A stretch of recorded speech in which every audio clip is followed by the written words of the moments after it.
What's going on, everybody? Welcome to the Life Warrior podcast. It's been a minute since we've done one. You know how it works, man. Life Warrior stuff gets in the way. Life gets in the way sometimes, and you just got to handle business.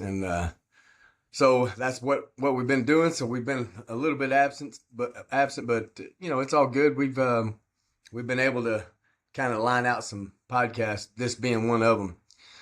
This is James Hunter, y'all. And James Hunter and I grew up in the same town. James played football and was good at it at Abilene Cooper High School.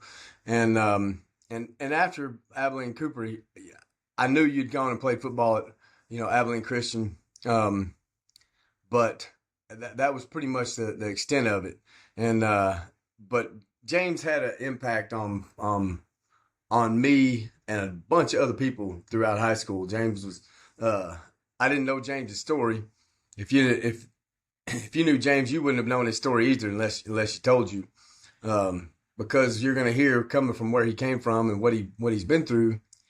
You wouldn't think he would be such a, he'd always had a smile on his face, was always positive, and he would always lay down some karate chops on your head if you were cursing or, and so, and so it wasn't until just recently we kind of got back together and I got to know a little bit about his story. And I always say, man, everybody's got a life warrior story, Yeah. and but nobody knows because nobody asks anymore. And so that's what this is about. So James is going to tell a little bit about his life warrior story.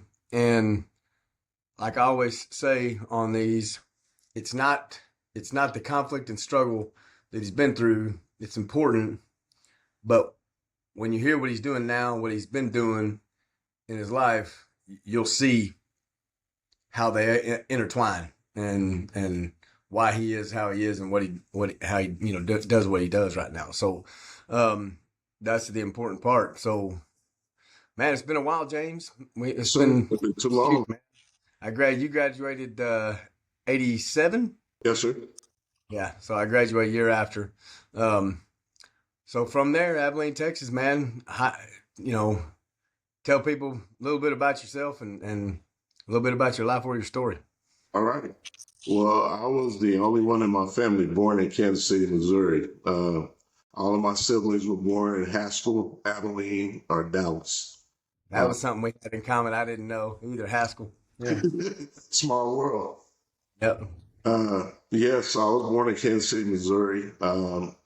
My dad was buried 2 weeks before my second birthday, and that was kind of like where things started off. But of course, getting ready to turn two, I didn't realize the impact that would play later on in my life. Kind of the neighborhood that I grew up in, and you definitely wouldn't expect me to have the attitude that I have. I got shot at when I was 3. My friends and I were back in the backyard playing, and then the neighbor shot at us because we made his dog bark. But we didn't even tell our parents because things like that happen every day. You were fighting every day whether you wanted to or not.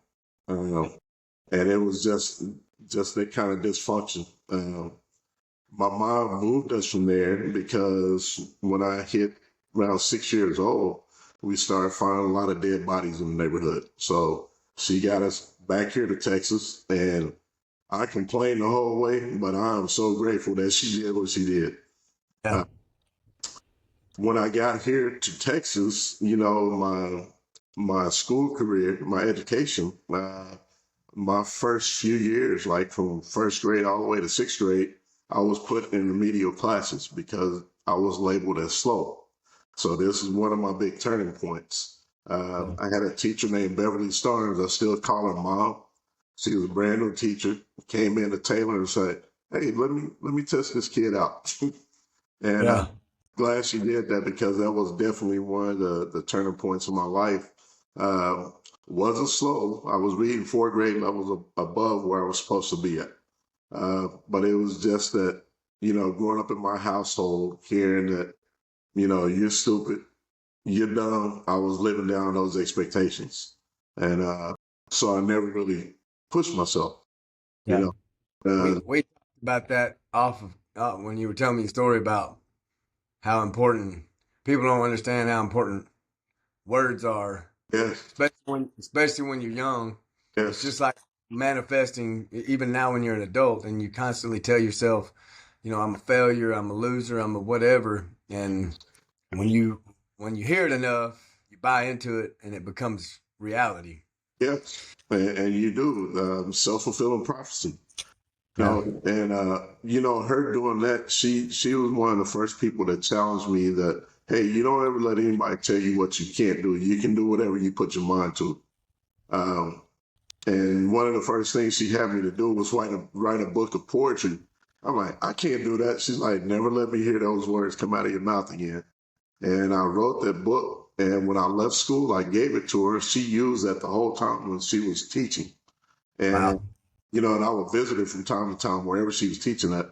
And she used that to motivate her kids. When she retired, she gave it back to me. Man, Uh, that's all. Athletically, my first football coach, Jim Franks, he played a key role in my life too, around the same time. That was the first time I ever got to play middle linebacker. Uh, I was as wide as I was tall. I looked like a square. I was a fat kid, but I could run. And Yeah. that came about, because I would be called fat and ugly a lot. And so what I would do when all the kids that were calling me names would go to sleep, I'd go outside and run sprints. And that was something because I wanted to catch them and beat them down. So that was the motive. But it did play a lot into it. Even when I was in high school, when I was upset, I would go run. That was my therapy at the time. Go run sprints. And so uh, at the time, I was the biggest linebacker in the district at 225. And all the other guys were like all state sprinters. Couldn't Yeah. match the speed, but I could get to where I needed to. And Right. so that played a part athletically. And, one of the things that drove me, I could always hear Mr. Frank say, hey, you don't stop until the play is over or the game is over. You always chase the ball. And so it just ingrained in my mind, like, oh, this is something I'm pretty good at. And I could always hear him screaming in my mind, keep chasing, Right. chasing, keep chasing. And so like we talked about, there was a moment my junior year where we had a big team meeting because we went 1-9 that year. That was like the worst year ever. Uh, and we had a meeting, and I said something that probably didn't endear me to my teammates, and it wasn't intended that way. I was just not a very verbal leader, uh, team captain, but I wasn't very vocal. I didn't know to be vocal or even how to do it. And there was a question that was asked, and like, what do you think about this season? And I remember I just said, I'm gonna just play like I'm the only one on the field. And so my thinking and making that statement was, I'll lead by example. If I play hard, teammates play hard. And that was exactly what I meant by it. But now that I've thought about that, I'm like, oh, that was the wrong thing to say. you know, Yeah. it was part of my makeup who I was becoming because I could always hear my coach saying, hey, keep chasing, keep chasing, keep chasing. And so that would definitely play a valuable part in my life as I got older because those times when I wanted to quit, I always hear him say, keep chasing, don't stop, you Yeah. know. So it was just kind of things. Uh, Football, when I did track and field, that was kind of like the only place and the only time I ever felt that I belonged somewhere, because in the back of my mind, what was driving in my head, hey, you're not good enough. You Right. know, you're dumb, you're stupid, you're fat, you're ugly, you're not good enough. Uh, Yeah. and so that was the only place where I ever felt calm and just felt like I belonged. And Yeah. so uh, another key turning point happened, after I graduated and I was getting ready to go to ACU to play football. And like I said, this is where you're going to owe me the karate chop. But my senior year, I was working, at a nursing home trying to save money because I decided to walk on at ACU. Right. And I didn't want to ask my mom for money, so I was working trying to save her money. And she allowed one of my cousins to come and live at the house. And charging like $50 a month. And so when I got my first paycheck, she's like, "Hey, I want half of your check." And I'm like, "I'm gonna give you some, but I'm not gonna give you half my check." I'm like, "You and I are at work. She's here all day long on charging more, And one of the things that my mom told me at that point was, she said, "I thought you'd be the one to take care of me." She said, "You want him out to be shit." And so that was just as good as taking a gun out and shooting me in the chest, hearing that, because like we were talking about, words are powerful. Yeah. No, man. My mom was my always. She never. She never said a cross word Yeah. to me, or well, I take that back. She said it when it. She said it when it needed to be said, and she wasn't afraid to swing a belt either. Yeah. But, but you always knew she was on your side, and she never would have said anything like that. Yeah. And I can tell you, man, if my mom would have ever said something like that to me, I don't know. My confidence level was pretty low anyway, Yep. and man, yeah, that's a blow. It's hard to get over. Yes. And one thing I forgot to mention, when I was around 6 or 7 years old, I remember that, at that time I was always trying to sneak up on my mom and, kind of tickle her and then take off running. And I remember I was sneaking up on her one day, and I heard her tell my aunt. She said, "Well, when I had Junior, which is what my family calls him, I didn't want him." And so that was also running in the back of my mind. And I remember times when I got older, if it was a girl I liked or something I wanted to do or somebody showed me kindness, the thing that was running in my head is like, "Well, your mom doesn't want you. Who does?" So Yeah, that was why I didn't enter a whole lot when I was in high school with my peers, which I look back on it, that's one of my biggest regrets. I wish I would have done more fun things with my peers. yeah, When I graduate, you don't see everybody. You may never see some people again. And yeah, so, but I would always kind of make up excuses of why I couldn't interact because that was always running in the back of my mind. And I'm like, yeah, they don't really want to be friends with you. Your mom doesn't like you. And which this is the crazy thing, I always try to kindness because that is also something from my mom. Growing up, multiple times when she would see homeless people, take them to the store, get them clothes, bring them to the house. And some of those people are still family friends today. And yes, she let them stay in my room. And so I also learned how to treat people with kindness. And so there's yeah. things that enter conflict. Right. You're like, wait Yeah, a minute. yeah, You treat the homeless guy like this, but you yes, yes. tell me I'm never amount to shit. Yeah. It's And you so know, that conflict was always on inside. But yeah, there were always motives and coaches and even people, like you and other life, even though much, there were always people that were always encouraged. Colonel Wright, I was in ROTC. Those are always people that were there. It was that voice to kind of counteract that negative track I was yeah. playing, you know. Uh, I forgot you did that. yeah, I see, I was remember. going to the military, but I decided not to, despite my mom, because all your friends are going to the military, and I'm like, I'm not going. So Right. there's that rebelliousness, so I just decided to walk on ACU. And another key point came up at ACU. Somebody else that changed my life, as we talked about in the old Elmer Gray Stadium. Man, I'd be sitting in the Elmer Gray Stadium at 3 o'clock in the morning wondering what the heck is going on in my life. Just bleachers by myself. I Yep. did that quite often, and just didn't feel like I belonged anywhere. And I was surrounded by people who I knew cared for me up here, but here in the heart, it didn't connect, you know. And so I did. I spent a lot of time in Elmer Gray Stadium, just sitting there, just trying to figure out my life.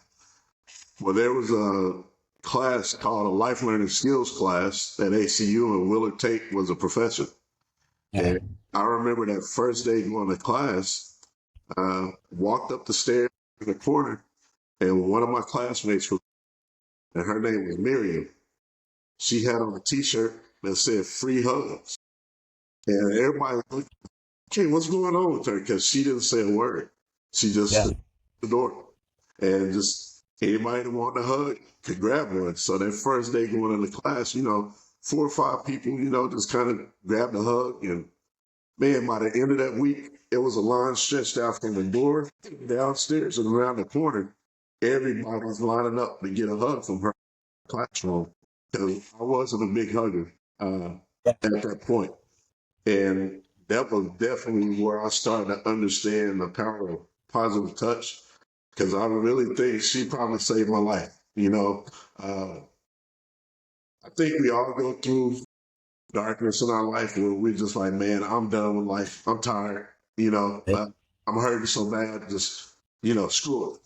Yeah. And she definitely stopped me from going that direction.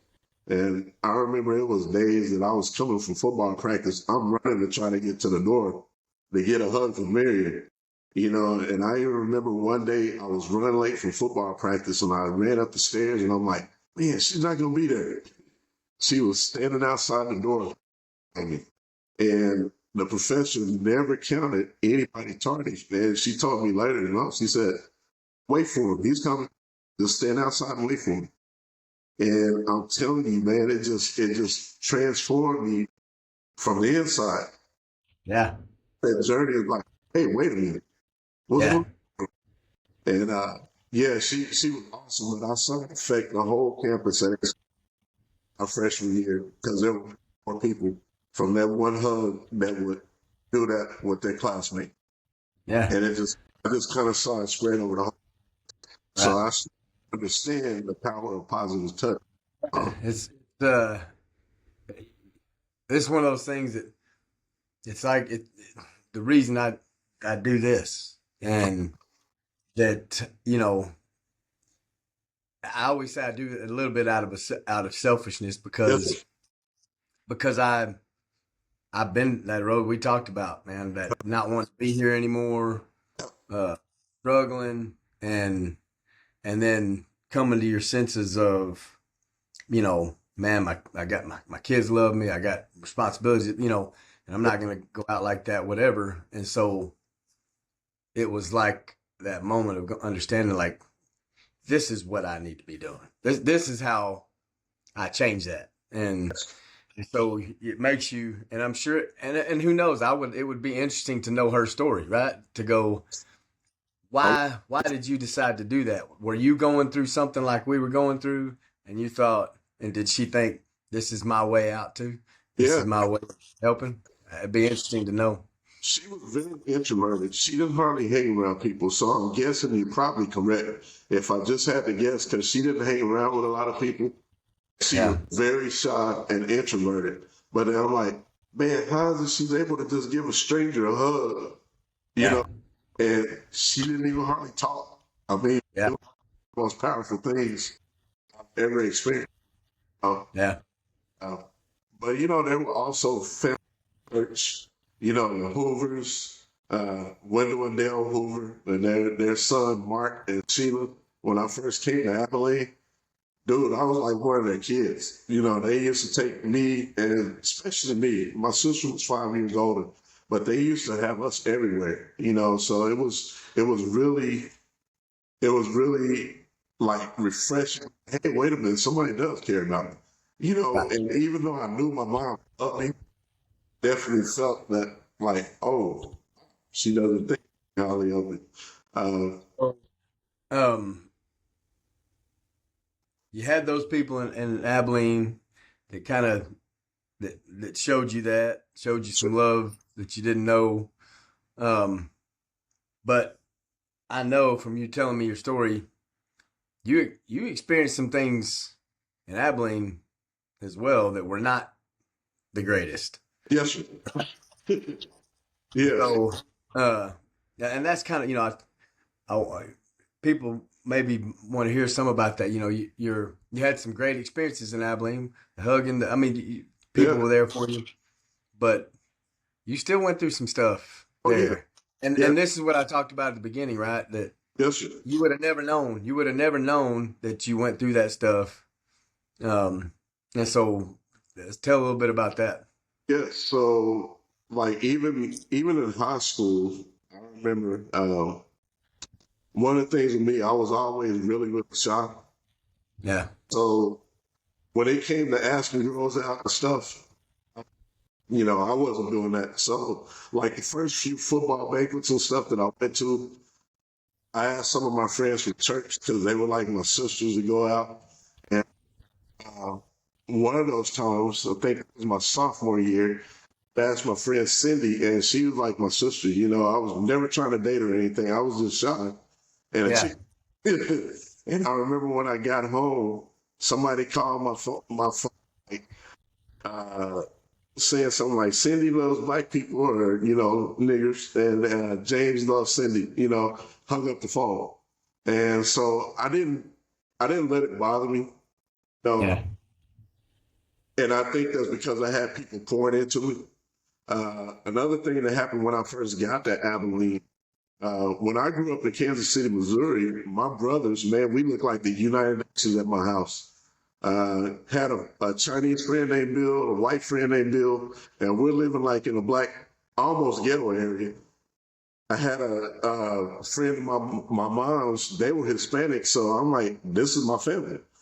Ah, So one of the things that happened when I first got to Abilene, some of the black people didn't like the fact that I could pretty much get along with everybody.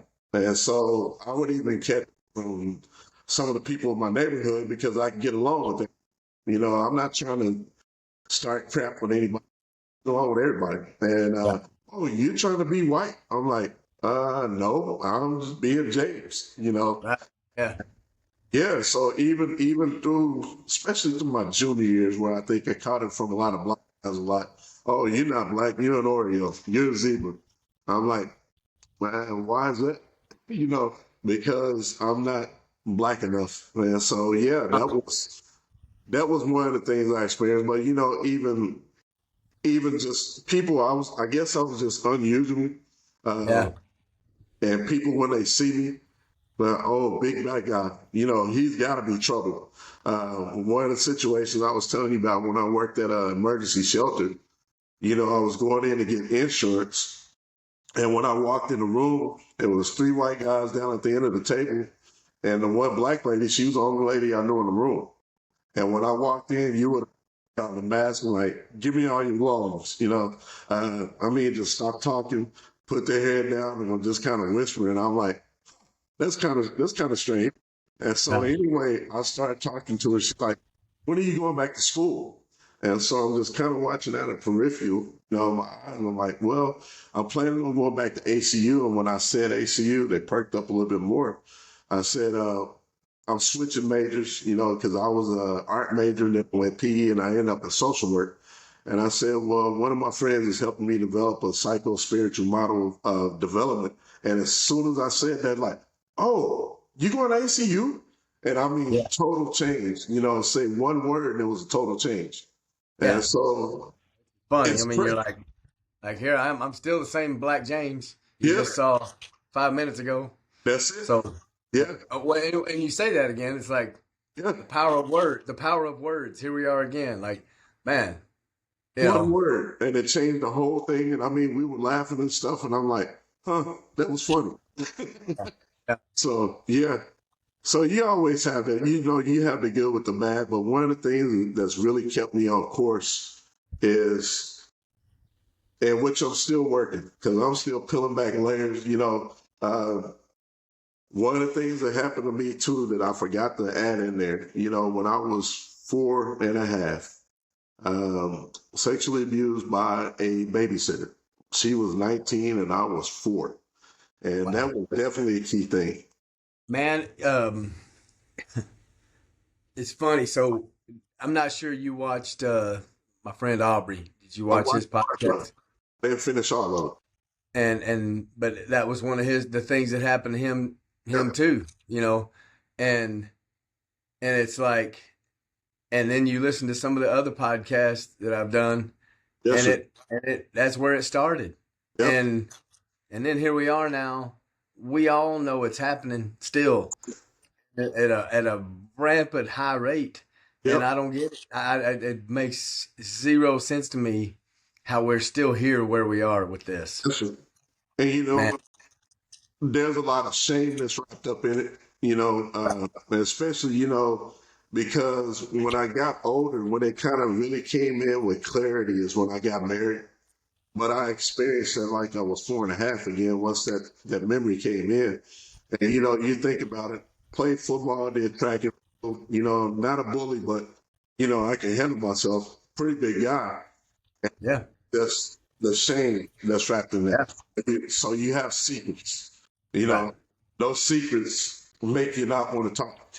yeah, And then we all have our different having those secrets. It could be porn, it could be overeating, it could be drinking, partying.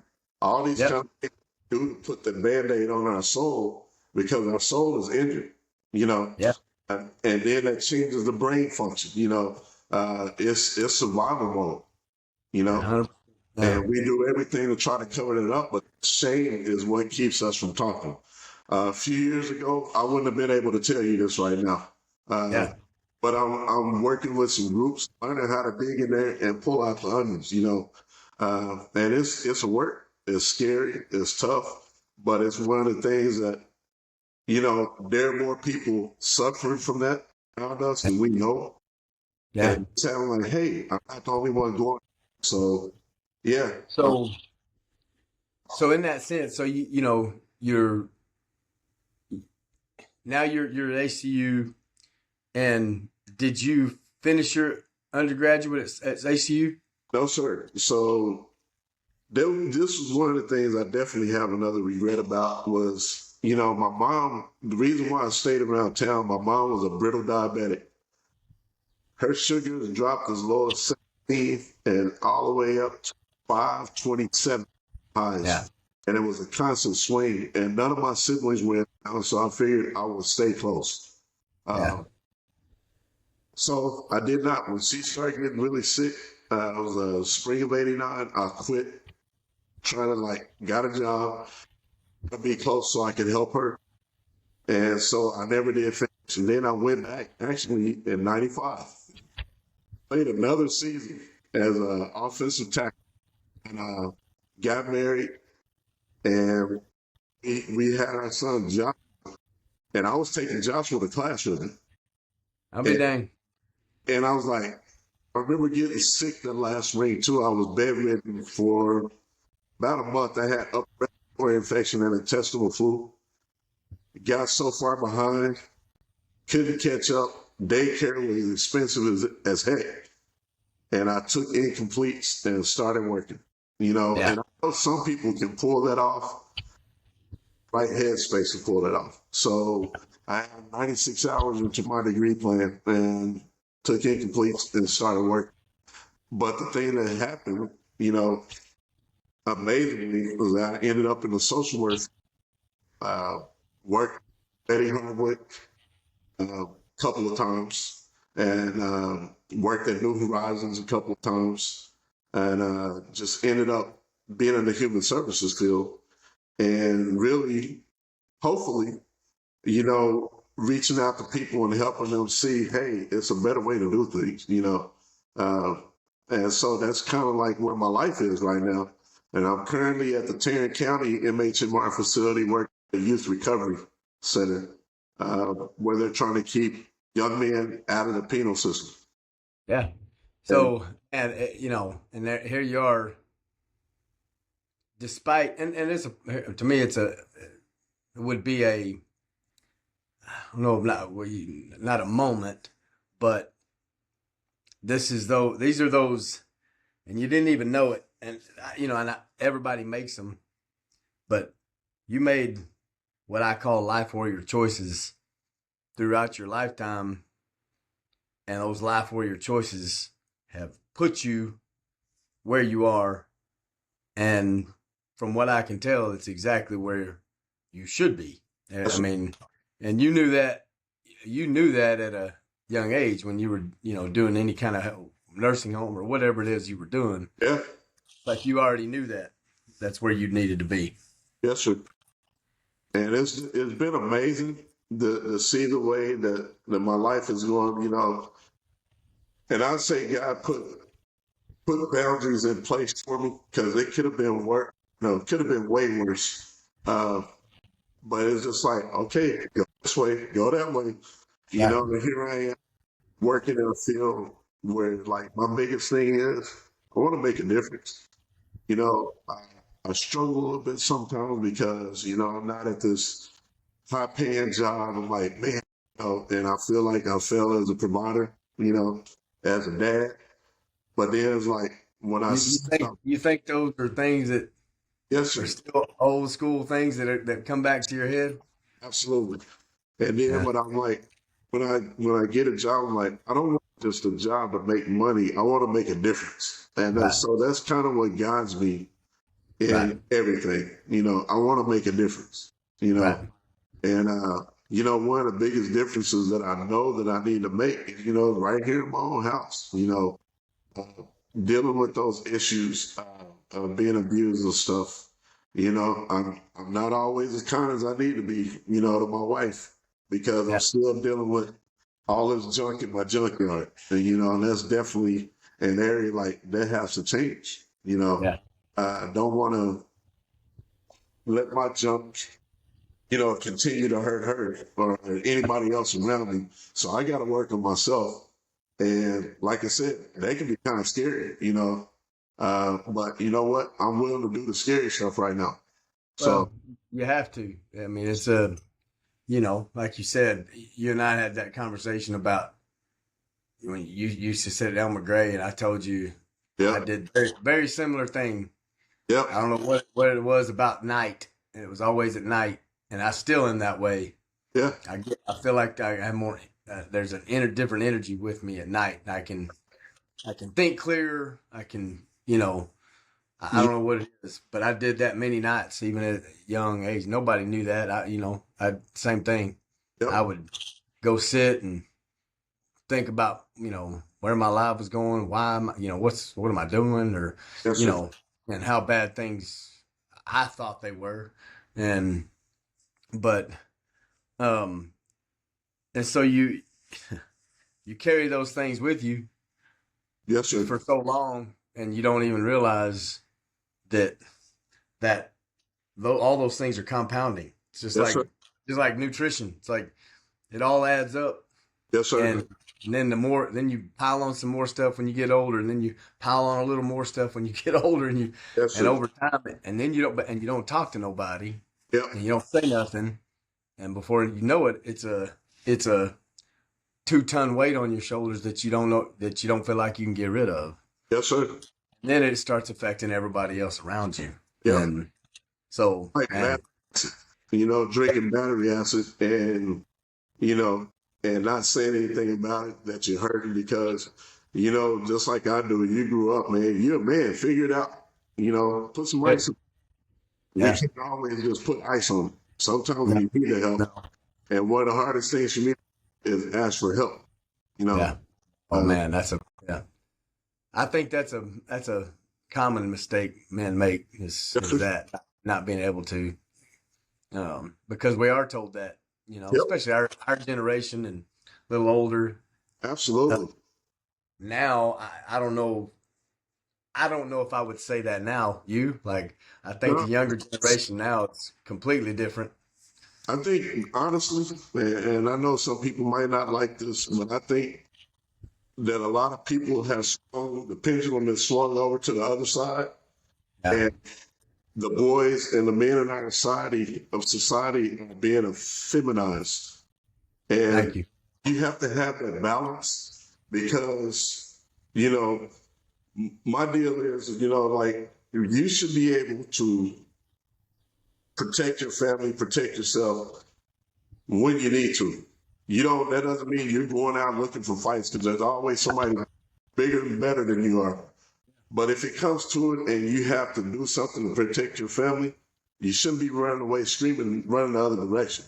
And Right. you look at in our culture, those kind of men are put on a pedestal now. That's Yeah. that's crazy to me. Yeah. Uh, but just trying to find that balance. Right, man. I'm God dang. individual, but if I need to bring it, I need to be able to bring it. When do you, it's kind of a little off the subject, I guess we're talking about, but since we're talking about it, when do you, do you remember seeing that change? Like, when did it start feeling like it was that way? And I would definitely, to me, and I want to say this before I start. I have some people that are in the altar, love to death. They know I love them, so Yeah. you know, so I'm not gonna bash the other, the alternate community. But I would really say it was probably the early '80s, because one of the things that I learned, sitcoms lead the way in social change. Most people remember things best when they're laughing and having fun. You could start to see in the early '80s that the sitcoms were starting to change, and that has led to our social change. And That's now it. it's like everywhere you look, there it is, presented till it's normalized. You I know, never, I never thought of that. early '80s. I never thought of that. I mean, that's interesting. Never thought of it, but for sure, TV and my wife and I talk about it all the time about how, you know, over the course of time, and it seems like in the last 15, 20 years, the whole Hollywood and the TV shows and all of that, it's a purposeful thing. You can see it Huh? happen and wanting to soften the men and boys and feminize and making that the normal. It's just like I remember my kid was my son was, I don't know, 5 years old or 4 years old, and we'd always watch Nickelodeon or Yep. whatever, and I can't even remember the name of the show. It was almost like a uh not a sitcom, but a drama show, kind of like uh, ER or one of these shows, but it was a kid thing, and he didn't ever watch it. He was too young, but I remember it was on the channel, and I'm sitting there watching it, and the next thing you know, it's two boys that are probably 13, and Yes, sir. they're making out on TV on camera. Oh, They're oh, 13 on Nickelodeon, and I was like, whoa, yeah. whoa, what's happening right here? What am I seeing on Nickelodeon? Or, Yes, sir. and I remember that time going, holy shit, Yep. what, like what is happening right now? And it's just gotten worse. Yes, sir. Social I'm, engineering. yeah, I'm proud of my son. I say all the time, my son is my dad made over, and he's more my dad than I am, and he listened and he pays attention, and he, it's funny, I listen to him and I hear him talking, Yep. and even my daughter will say, my gosh, Ethan is just like your papa, and just like, and but he'll say these things, and I'm like, and he's telling me, and I'm like, yeah, you're right, Yep. you know but in my heart, I'm like, man, I'm proud as hell of you, boy. Yep. Like, Absolutely. like that's my dad always used to call it. He always said in our house, he's like, I remember him telling me when I was 9. He said, boy, in this house we only do man shit. That's it. And and so that's him to a T. And so I'm like, and I told him a while back, I was like, man, you and guys, boys, men like you, because he's 20, he just turned 24. Yeah. Men like you are the ones that are gonna sway it, Yep. and it has to happen It does. sometime soon. It better. So, it's gonna be a dying thing. And you think Um, about this, they call it television programming, and that's exactly what's happening. I mean, the scientists, CIA, FBI, they know exactly what frequency they get people to blank out to take that boy, message. you and TV. my wife would get along. Oh yeah, we need to talk. Boy, if she was here right now, she'd be like, "What? What did he say?" They know the exact frequency to get you to accept the message and just Yeah. blindly take it in. But yeah, but sitcoms, look at the sitcoms. I might have to look into that. see how they changed from say like Leave It to Beaver and Star Yeah. Wars sitcoms all the way up to now. You see exactly what I'm talking about. That's interesting. Yeah, you say Yep. that. That's interesting.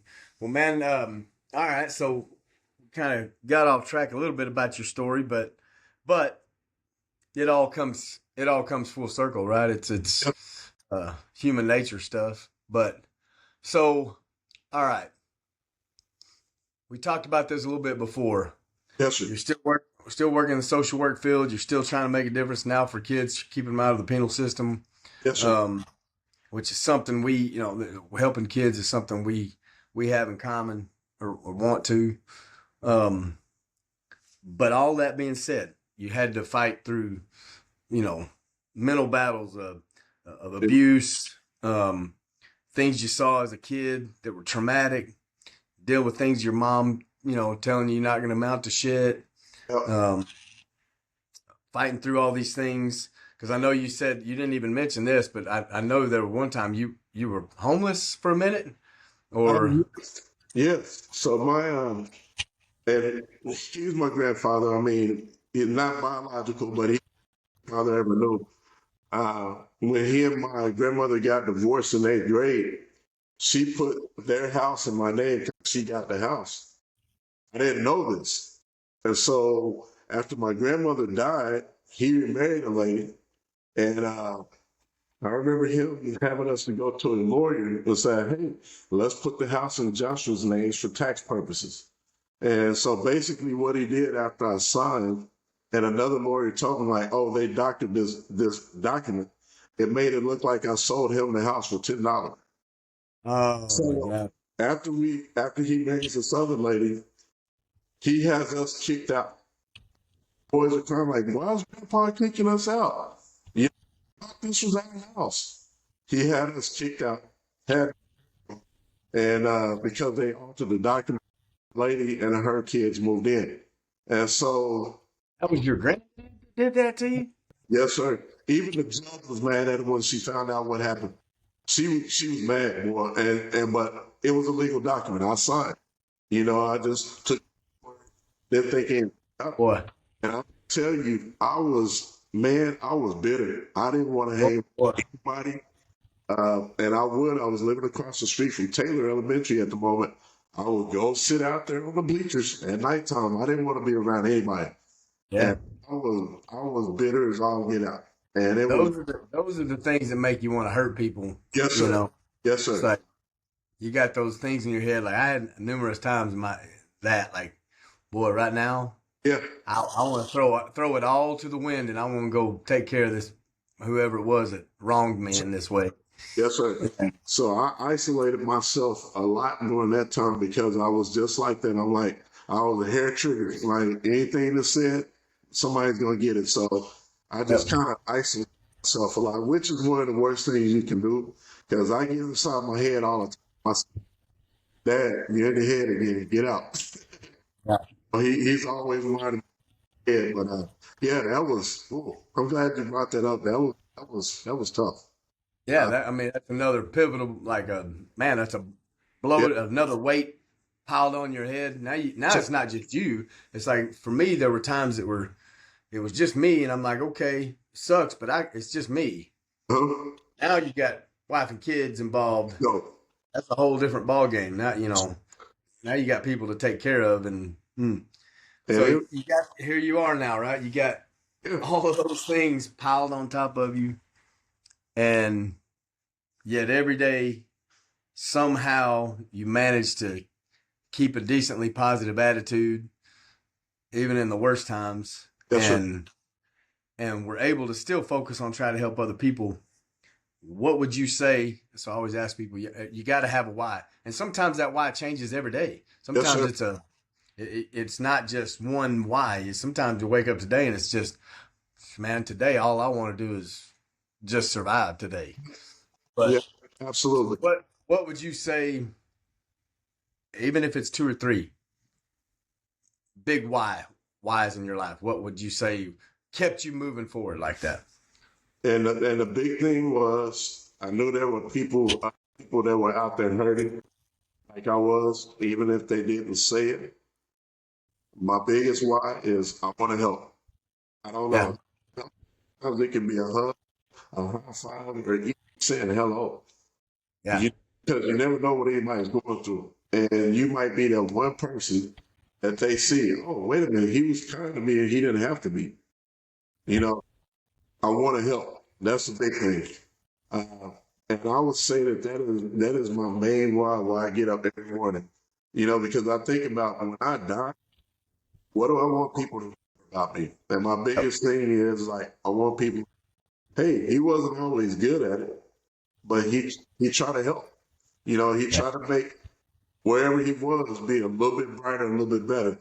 He tried to help. And I want that to be, what's said whenever I pass from here. He tried to Yeah. help. So that's Yeah. my No, man, people, if you don't realize it as a kid, you don't even think about that as a kid.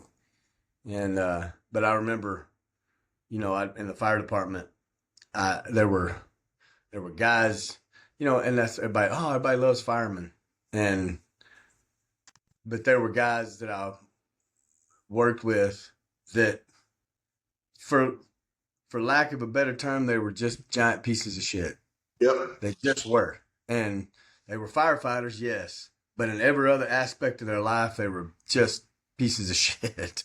And it always but they acted like jackasses at the fire station too. They, you know, if they got in a position of power, they used that power down on people below them. And I remember asking a guy one time, he was fixing to retire, and he knew I didn't care for him. He didn't care for me. And, I remember asking him that question, was like, man, you know, do you ever stop for a second and think when you leave this place, that you ever think about your legacy? Yep. Like, who is anybody gonna come to your funeral? I mean, I'm like, your own kids don't like you, and you never think about that for not 1 second. And for me, man, that's a huge thing. Is like, you know, that's what you want. It's a legacy you leave behind. 100 years from now, we won't even be here anymore, and we'll just be a memory, a picture on a wall somewhere. Absolutely. And but when they see that picture, what are they gonna say? I mean, Yep. he was a good man. He was a good man. He cared about people. He tried to help everybody he could. Or, man, I hated that. Everybody hated that dude. From what I understand, everybody hated that dude. It's glad he died. This is So you reminded me of something that I told my youngest son Joshua. Because I can tell you as a young parent, I wish I would have known the things that I do now because my older boys were not as close as I wish. I made a lot of mistakes as a parent. Just used to yell a lot, just like till somebody pulled me off to the side. But the one thing I remember telling my son Joshua, he played football at Abilene High. I said, treat people with kindness when you can. I said, there's some people that just, no matter how you treat them, they're oh going to be bucks. I said, but treat people with kindness when you can. I said, because I said, you can win a state championship, and in 2 years, nobody at Abilene High might know who you are. nope, nobody's gonna care anymore. But people will never forget how you made them feel. Yeah, And he took that to heart. And I said, when I bump into your classmates, they never say, man, Josh was a great football player, or he was good at playing the viola. They're like, man, he was a great hugger. He was always really kind to me. That's the first thing out of the mouth. yeah, So that's something people don't forget how you make them feel. And yeah. like I said, I'm learning every day to try to have that same mindset people that are closest to me. And frankly, I screw that up sometimes. I mean, just I do did too. yeah, I remember apologizing to my son one time. He was, I don't know, 20 years old or something. And I remember apologizing to him one time. I was like, man, I just want to tell you I'm sorry I know there were times growing up that I was way harder on you than I should have been. Cause I can tell you, not one day did I ever have not yes, an ounce of trouble out of that kid. And I look back now and I'm like, man, there were many times I could have been like, just chill and, Yeah. handle it a different way. But he, in his defense, he was like, nah, Dad, there were times I knew I needed it. Like I understood. Yeah. And which is another maturity thing that I know I didn't have at his age. Yes, sir. But, man, kids are resilient but I, man, we all make mistakes at a young age, Yes, sir. because it's all a guess. Even though, I had a good dad, man. I had a good mom and dad, Yes, sir. but I still, they weren't perfect either, and they knew it, and so I had to make my own mistakes. It's just part of it. And we all do. Yeah. So, man, well, shoot, man. I don't know. I'm glad we did this. We talked a little bit more about some stuff that is real world right now. Yeah. But I appreciate you coming on here and telling a little bit about your story. If you have any, I know one of them already, kindness. If you had any kind of life warrior advice for somebody that was in your shoes growing up at that moment, high school, college, whatever, that's kind of lived your life or even now, what would some of those pieces of advice be? No, the big thing is that I think the biggest takeaway is don't give up. Even when things look completely dark, Yeah. you think that is going right. That could be life's way of making you stronger for something you're going to encounter down the road. Uh, don't be afraid to ask for help because nobody has all the right answers. And it's more of, like I said, the way we were raised is a pride thing. The one thing that men are good with is anger. We don't have to worry about that in there. But being able to say, "Hey, I'm hurting. I need some help." Don't be afraid to ask for help. You Yeah. know, uh, I know you have to be careful who you reach out to and ask for, but don't be afraid to ask for help and do not ever give up. Not till that last breath is gone out of you, because you may be inches away from a breakthrough, Yep. just inches away from it, but you can't see it because you're hurting. You're in pain. And your big breakthrough could be just right there. Right. It's like you said, it goes back to what you said in the beginning. If you don't continue the play, I mean, the play is, and that's the thing about life, the play is never over. Oh, It's a never ending football game. yes, sir. And every time you wake up and every decision you make is a play in your life. And if you quit them, then you never know. You're for sure going to lose then. Play the next play. That's it. You got to just, all right, that I got beat that time. I got my ass handed to me then. Yep. Let's huddle back up for a second, take a deep breath, and figure out how to win this next play. That's a great great analogy and great, like you said, something you learn. Some, like I said, words count, and something when your coaches taught you, and you've carried that with you your whole life.